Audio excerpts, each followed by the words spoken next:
Hey guys, this is John from Walton's, and this is how to make ring bologna.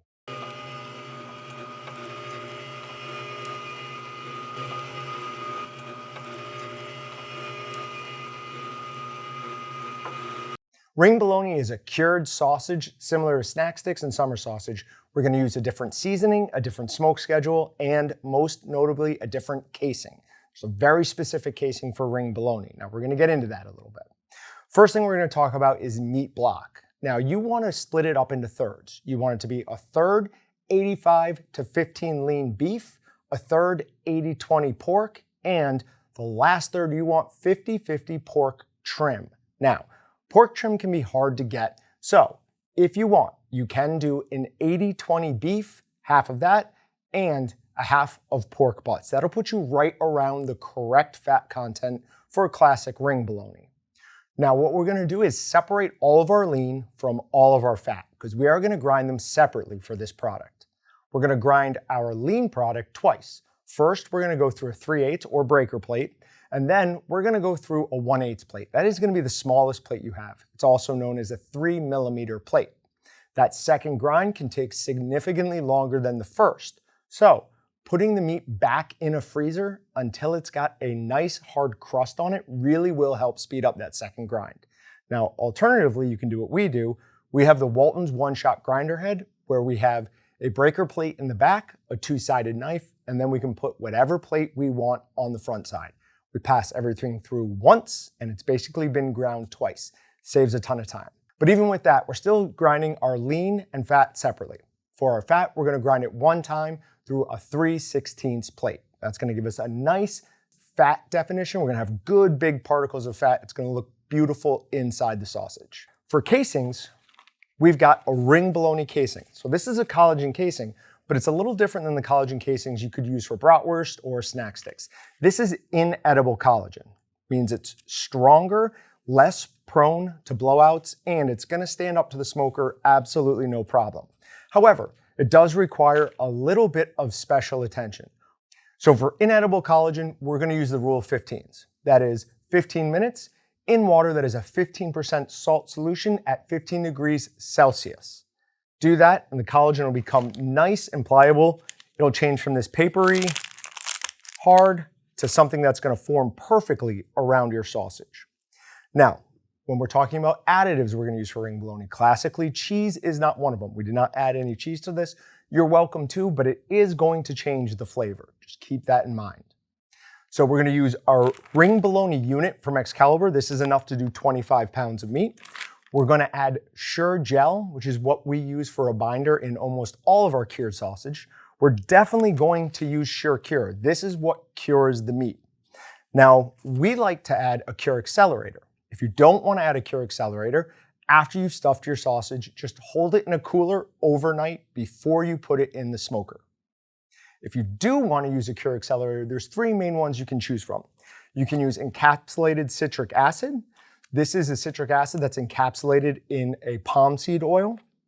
You can use sodium erythorbate, which is a very potent cure accelerator, or you can use smoked meat stabilizer, which is somewhat in between these two. Some people don't like the encapsulated citric acid because it puts too much of a tang in the meat.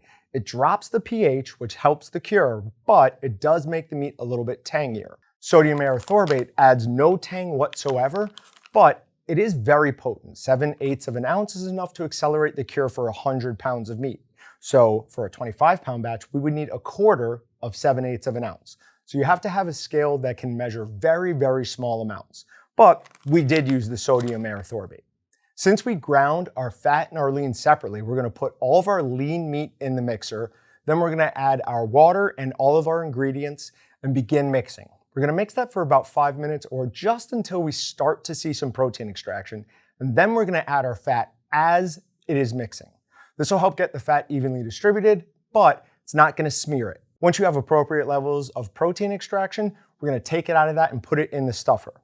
Now you're gonna wanna use the largest stuffing tube you have that these casings will easily fit over. The larger the stuffing tube, the easier it's going to be for the stuffing, whether you're hand cranking or using an electric one. It will go a lot easier if you have a larger stuffing tube. These are very strong casings. We do not need to worry at all about blowouts. Hold that casing on until the meat is fully pushing out the casing.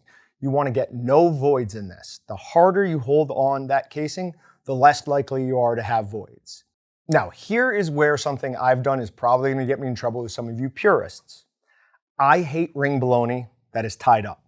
You lose all of this down here as nice sliceable pieces. I simply stuff it and hang it off the rope that's already on the casing. If you want a true classic look to your ring bologna, you just pull up the other end, tie this around both ends, and then hang it like that in your smoker. Now, I think that's a mistake as you're kind of reducing your yield. Those pieces right in the middle, they won't be as even if you're adding them to another dish or putting them on a cracker, anything like that. But if you want to do it for looks, that's perfectly fine.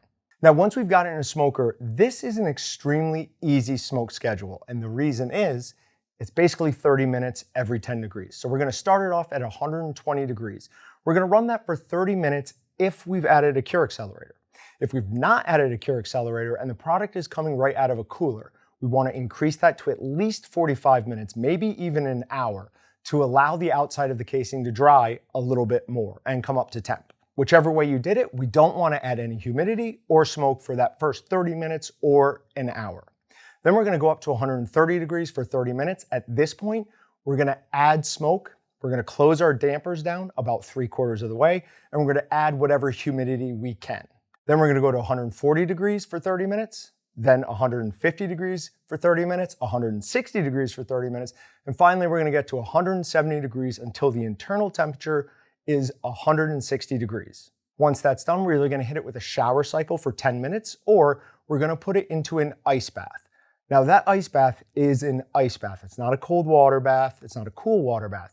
We want it to be 50% ice, 50% water. It's going to sit in there for anywhere from 12 to 20 minutes. Now, once it's down to 55 degrees, then we know we can pull it from the ice bath. Also, we're going to leave it out to bloom. This is where color development, especially if we've added the sodium erythorbate, is really going to kick in. We're going to leave it out for about 1 to 2 hours, depending on what your room temperature is. If it's a little cooler, leave it out for that longer period of time. So then you're going to go into a cooler overnight, then come back out so that we can vacuum package it. When we take it out of the cooler, we want to leave it at room temperature again for about an hour to allow the temperature come up to room temperature and for anything on the outside to evaporate off. We do not want to put either a too cold or definitely not a moist product into a vacuum package. Now, if we've done everything correctly, the casing should peel off perfectly clean, leaving no meat whatsoever on it. We've just got a nice piece of collagen right here. And we've got a beautiful piece of sausage that we can slice up easily, put it into other dishes. I love to fry it up with some rice and just butter. It is absolutely delicious. Once this gets a little crispy, you can see it's got beautiful particle definitions in there where we've got our fat, we've got our lean. You could see some black pepper pieces in it. This is an absolutely great sausage. As always, remember to like, comment, and subscribe, and visit waltons.com and meatgistics.com to find everything but the meat. Thanks for watching. I'm John with Waltons, and I'll see you guys next time. Subscribe to Walton's YouTube channel to check out more meat processing videos. Shop waltons.com to find everything but the meat. Or check out more handpicked videos by clicking here or clicking here.